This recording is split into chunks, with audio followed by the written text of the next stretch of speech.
Hello friends, I am getting ready for Further Confusion. It is a furry convention in San Jose, and this will be my second year doing the show. I'm really looking forward to it, and I need to get some work done today. So I need to try to pack some. I'm currently in the basement where I keep a bunch of my convention stuff. I need to do some packing. I have a couple new things I want to show y'all that'll be fun. I have some new banners to show you that I'm looking forward to, and I need to figure out how they're going to be on display. I originally was just going to have one table in the dealer's den, but through a happy accident, they are giving me two tables, two 8-foot tables. I did a 2-foot table space at Anthrocon last year, which worked great, but we drove to that show so we could take a lot more stuff. So I need to get creative because we are flying to Further Confusion. So I'm going to need to be a little bit more creative with what my packing situation is going to be like. I also have stickers coming from Ashley over at Spooky Stickers. Her stuff is lovely. Highly recommend her. I also have a automatic tagging needle for my plushies this time. And I'm really excited to use it. It's really cool how it works. I've used it on my shirts before, but now I have tags that I made for my corgis specifically, so I'm excited to show you that. Alright, let me see if I can't show you the new banners I got. I'm really excited about them because I wanted something to better advertise my painting commissions. So I made a couple of these banners with some of the recent ones I've done. Let's see how well the light goes with there. So they are 2 feet by 4 feet. So that's one of them. And then the other one has my indie portrait of my dog. There they are. Yes. Let's see. Yeah, that light is really exposing it, but you get the idea. I just think they're super cute. I love how they turned out. So these will be something I need to figure out how I'm going to be hanging. They have grommets in the top and the bottom and the corners, so something like that. You get the idea. It'll be great. One thing I need to figure out is how my banners will be hung up, because I could do them on my grids. I could zip tie stuff. I don't know how tall my grids are going to be.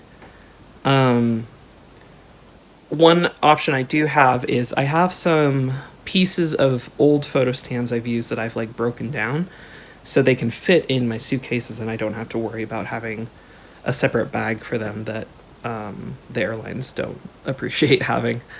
So I'm gonna see if that stuff will work. If not, I brought actually some of my old grids that I used to use like a decade ago when I started doing artist allies and conventions and stuff, and I'm gonna kind of measure those out and see how they will work as an option. I think they are going to be part of how I display the corgi plushies because my current grids are like a plastic. Let me show you.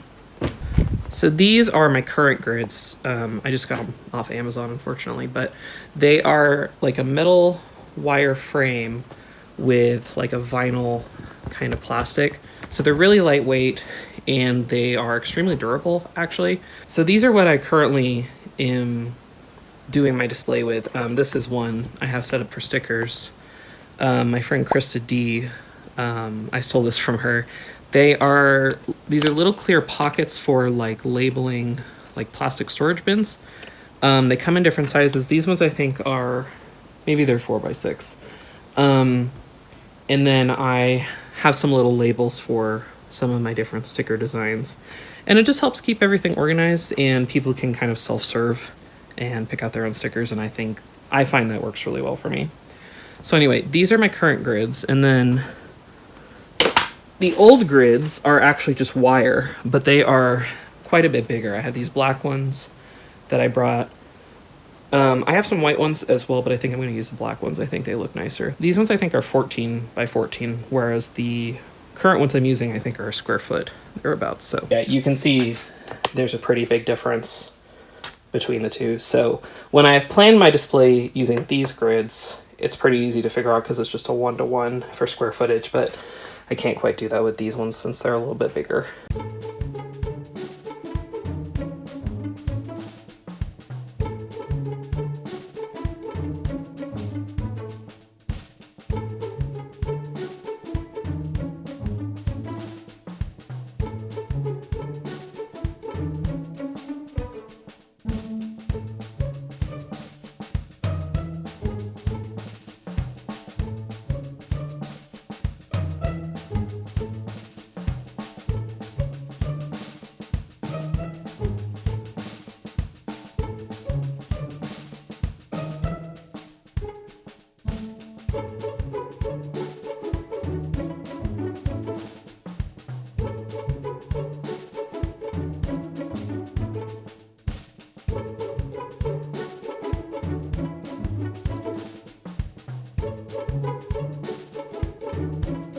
think I have my layout for my table just about figured out. I have a couple options here basically that I taped over in case I want a symmetrical display or if I want to change it up. And then I also have some calculations I did for the amount of grids I need, and they're not fully accurate, but it helps me kind of find a starting point. And then I basically went through and listed out the different types of merchandise I have so I can figure out what they're, how much room they're going to be taking up and where things need to be displayed. And then I have sort of where I know traffic will be coming from because I'm on an end cap against a wall, so I can kind of plan for that, which I'm really grateful for. Yeah, so I'm curious to see how much of this will sort of translate one-to-one. I'm curious what'll end up happening here. But I'm really proud of myself for getting this done. I think it'll look really cool once it's all set up.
I was just given this from up there.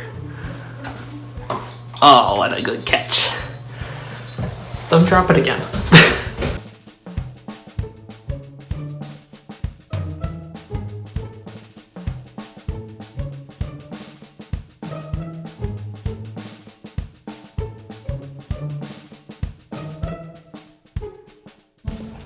All right, I have just picked up my prints and they are beautiful.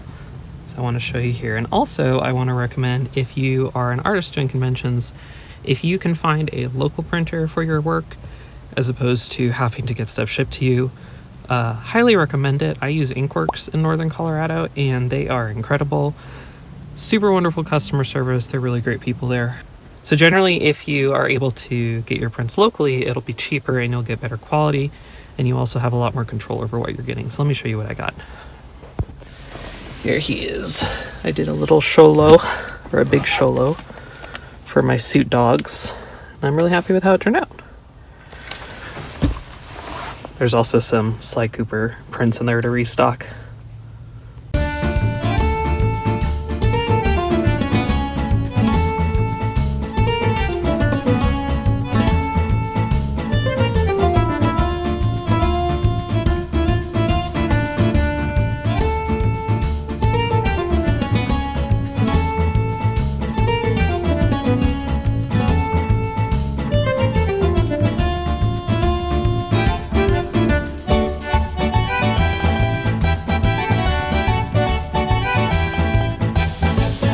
We have made it to our hotel, and I'm so relieved, and the corgis made it, and they are in great shape.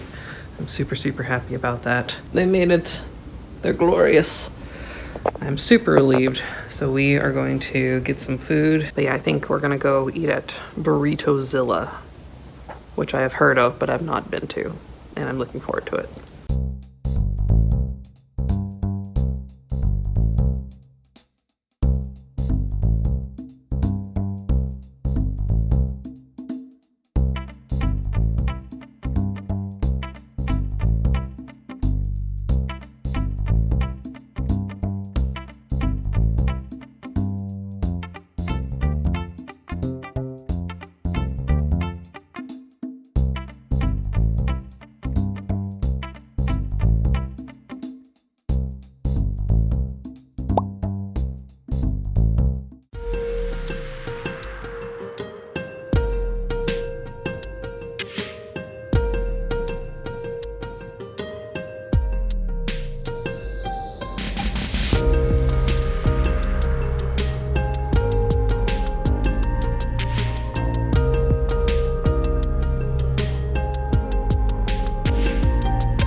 We are getting ready to go set up here at the table, and supposedly there are some interesting stories going on with the loading dock here, but we shall see and how it goes, and hopefully it'll be a little bit smoother by the time we get there. We kind of waited a couple hours, so hopefully everyone kind of has their act together a bit here, so wish us luck.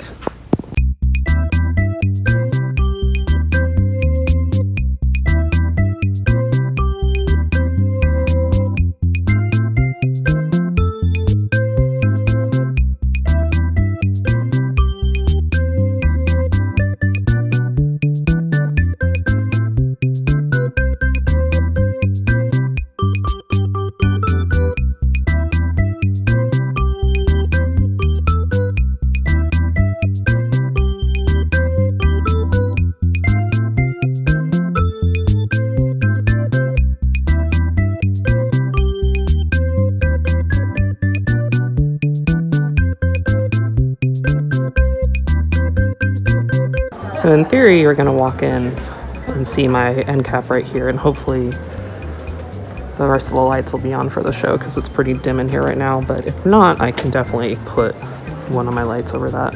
So we'll see how it goes.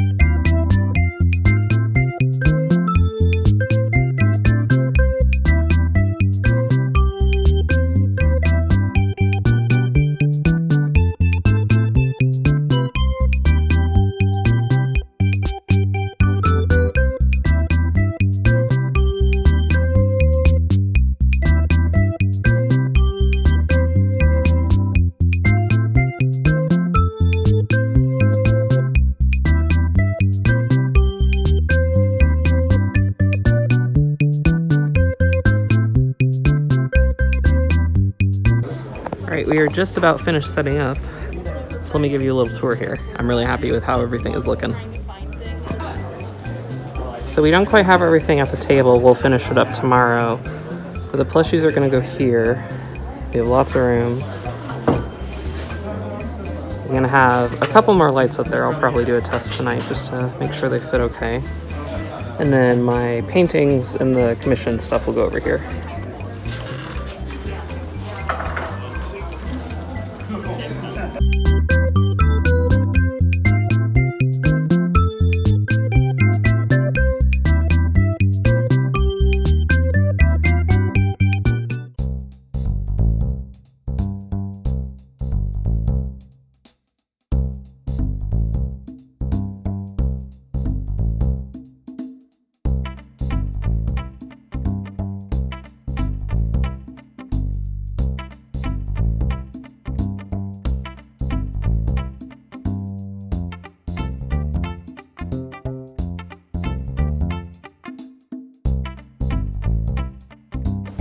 Good morning. It is Friday. It is really foggy outside today, which is not a thing I'm used to being from Colorado. There's our view. We are gonna go get some breakfast and then go finish setting up. We have to take the corgis in today, and I need to do a couple things with the original paintings I brought. I have a couple things I need to price, but I think it's gonna be a great day and I'm excited.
able to get the lights on, so it's way brighter in here and it's a lot nicer looking. So now you can actually see my side panel. It looks so nice. Let me put in a headphone.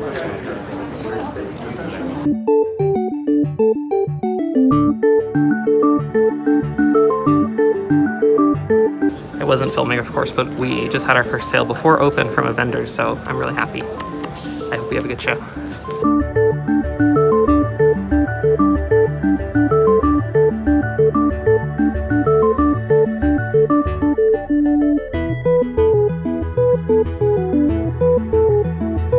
It's not quite 2.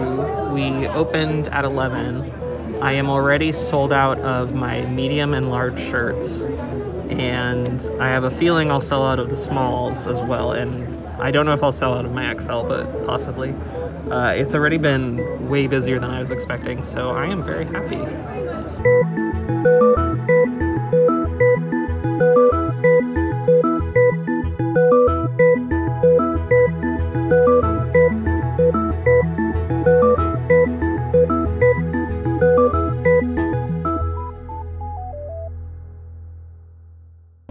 Good morning. Today is Saturday.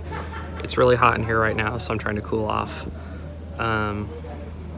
Yesterday was really busy, really crazy, and I am hoping today will also be really busy because we were hearing that a lot of people didn't even make it into our room, which is the East room, and we were swamped, so I think it'll be a good day of a lot of people trying to come in and see the rest of everyone's stuff.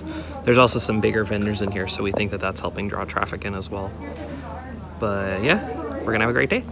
Behind the scenes table will slowly become more and more chaotic. My wonderful dad is helping restock stickers. We've got a whole bunch of corgi butts too. Hello. Well, today has been slower, which is surprising for Saturday, but it's actually been really picking up here in the afternoon. We're only open till 6 tonight though, so I'm curious to see how much more traffic we're gonna get, or if people are just here for like the nighttime programming. But I am almost sold out completely of my shirts. I only have the smalls and 1 extra large left, which I was not expecting at all. So I'm really happy I can get rid of some stock, and I'm excited to order more.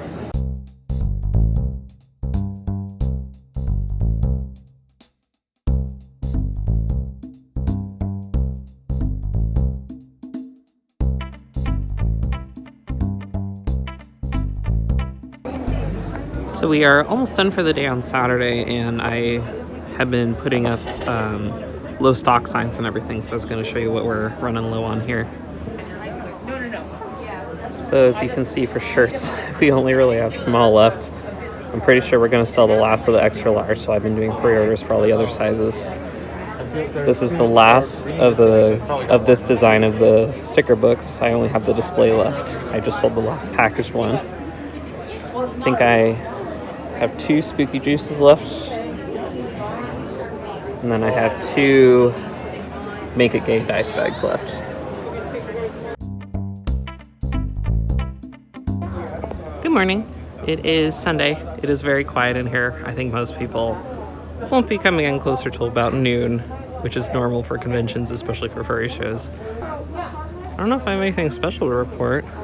Anthrocon acceptances have started to go out, so all the vendors are like checking to see who's gotten in yet. We haven't heard anything yet, but here's hoping. But yeah, I think it'll be a good day. We're just kind of having a leisurely morning and drinking coffee and kind of enjoying it before it picks up. So yeah.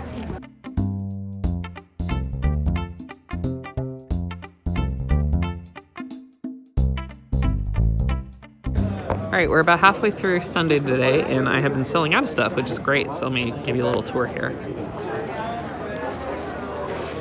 All right, so we are down to the last of these. We've got 1 left of the frogs, and I'm also out of my spooky juice, and my Make It Gay dice bag is sold out.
Hello, I am back home.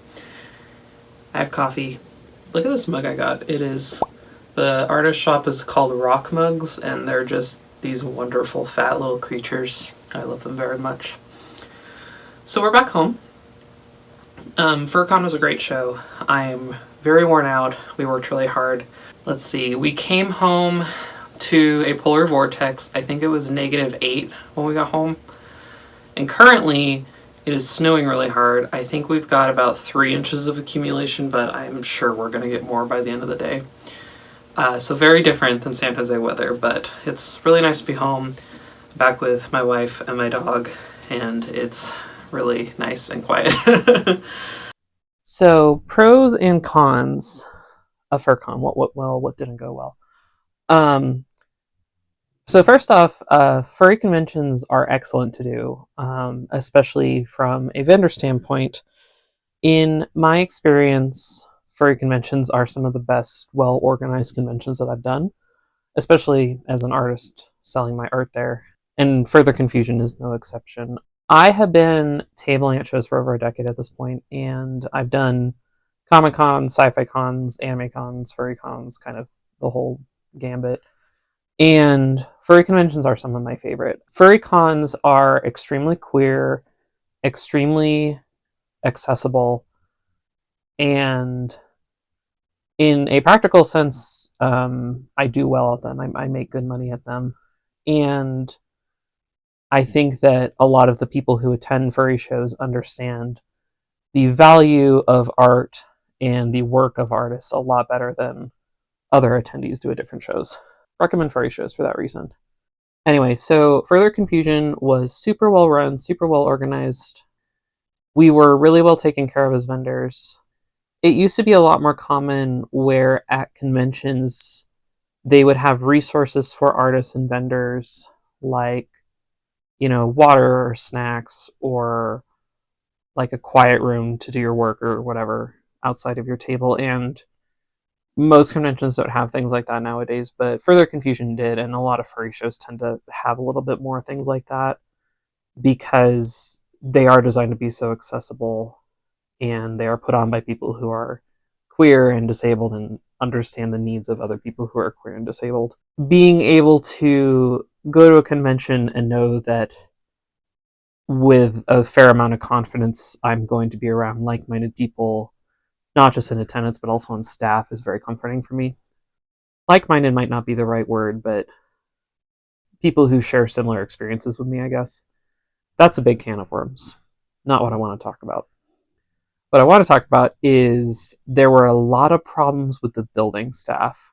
This is at the San Jose Convention Center, and I've seen the same problems happen at different conventions in different areas. One of the reasons why I don't do shows at the Denver Convention Center is because of their building staff. And it's not necessarily having had like direct problems with them, but a lot of the policies that they have to enforce through their union are not super conducive when you are traveling as an artist to sell at shows. And there were similar problems at FurCon because of this. And a lot of building unions have different clauses in their contracts where they cannot allow things to be rolled on like what's the word? Like a forklift or on pallets or things like that. Like machinery that is on wheels cannot be operated without the use of the union, which makes sense. But in certain cases, my understanding is that that can extend to anything on a wheel, anything with wheels.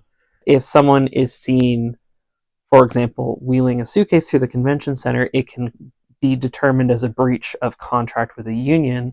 Therefore, the union can get in trouble and like get disbanded and that kind of thing, or busted, or whatever the word is. So, the Denver Convention Center has an incredibly strict policy against rolling suitcases, and they don't necessarily offer alternatives to people who are disabled or traveling by themselves or anything like that. And Further Confusion ran into a similar problem where the building staff could not allow vendors to roll their own suitcases through the building to their tables. And It was not handled well at all. It got sorted out better for when we were loading out, when we were leaving the convention and packing up and everything. It wasn't really a problem to just wheel our own stuff out. I think they determined a specific entrance and exit we were allowed to use that was fine with what they were doing. When we showed up, they said all vendors who had anything on wheels had to go through the loading dock, including people who did not have a car, which we didn't because we flew in. We don't have a car. We could just walk from the hotel over. We were told by the convention staff to just walk up and we should be able to enter and it would be fine. And the building staff and the union people did not understand what we were doing. And I did not get in trouble or yelled at, but I know other artists who did, because we were just following instructions. So I hope that for next year, and I kind of expect for next year and for future years, that FurCon will have more explicit instructions and details and rules as far as what load-in actually looks like. So overall, load-in and load-out was very strange, but ultimately nothing directly impacted us. But I heard a lot of people who were directly impacted by it. So I hope that for their sake and for future cons, things get resolved a little bit better. Look at this beautiful lounging man. Oh, he's so comfortable. Yes, he's so handsome. Oh my goodness, sir. Anyway, I'm on the floor because my tripod is still packed somewhere. And yeah, I have some Etsy orders here to work on. I have a couple I've already packed that I got during the convention. And then these I got while I was traveling home. Thank you for that. I really appreciate getting orders even while I'm out of town. That's always really nice. So yeah, I did well. I made all of my costs within the first hour and a half, I think. I made both of my tables, my portion of the hotel, and my flights and everything. I'm lucky because my dad is my helper for most shows, so I'm able to split hotel costs and travel costs and things like that with him, which is great. It's really, really nice. So yeah, Friday was, I think, by far the busiest day, and Sunday, I think, was a very close second. Saturday was very slow, which is surprising. Saturdays at conventions are stereotypically the busiest days you get, but I made quite a lot less on Saturday, to the point that I was a little concerned. And then Sunday was pretty much comparable to Friday. But I definitely did not need to bring as many corgis I did, which is fine. I do wish I had brought more shirts. I almost sold out of all of my shirts. I only have, I think, 4 smalls left, I believe. And I basically brought everything I could fit, which was all of my shirt stock, with the exception of, I think I have a few extra larges still in a box from when I first ordered them originally. And I got a lot of pre-orders for the sizes I didn't have available, and I'm really excited to make another order.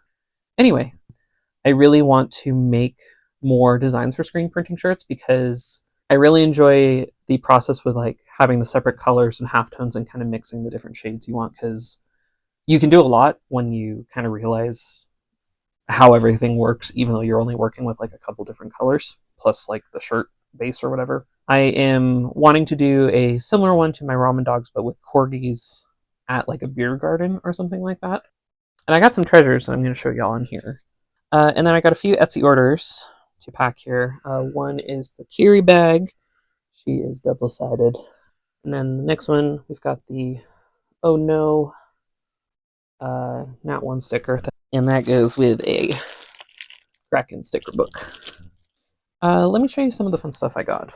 Well, I'll start with this. So this is a shirt I got in Japantown from the shop is called Nichi Bei Busan, I think. But they sell fabric, and they have someone who makes clothing from the fabric they also sell in-house. So this is handmade, and it's really, really stunning. This is a real treasure for me. So you can kind of see it's this dark teal, and it's got this rabbit print all over it. I think that's just real cool. We went to Kinokuniya near there because I love going to everyone I can find, because we have nothing like Kinokuniya or any of the shops in Japantown or anything like that anywhere near here. So I love going to that kind of stuff.